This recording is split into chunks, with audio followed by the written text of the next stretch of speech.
খুনি এবং খুনির অভিভাবক দুটাই হতাশ হয়েছে। বাংলাদেশে এখন একটি সংকটকাল সময় অতিক্রম করছে, ক্রান্তিক কাল অতিক্রম। ৫৩ বছরের মধ্যে এত বিতর্কিত সময় এর আগে বাংলাদেশ অতিক্রম করে। এই গণতন্ত্রে ফিরে আসার ব্যাপারটা এত সহজ ছিল না।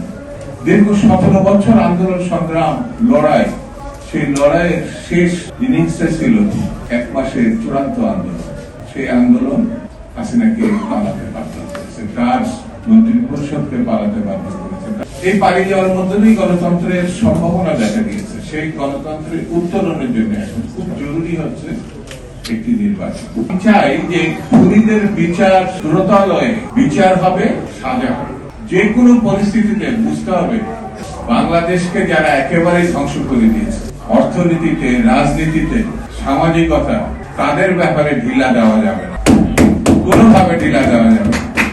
এই খুনি পার্শ্ববর্তী একটা দেশে অপেক্ষা করছে, সেই দেশ সারা বিশ্বে তার পক্ষে কাজ করার চেষ্টা করেছে, কোনো লাভ হয় না।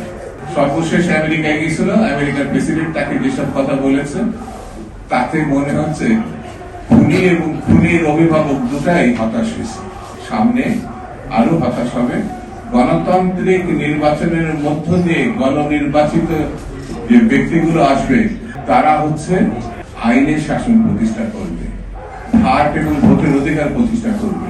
যাদের প্রত্যাশায় মানুষ এখন বসে আছে তারা হচ্ছে দেশনেত্রী বেগম খালেদা জিয়া, জনাব তারেক রহমান এবং বাংলাদেশ জাতীয়তাবাদী দলের অভিমুখে তারা বসে আছে। কথা সত্য না মিথ্যা? সত্য না মিথ্যা?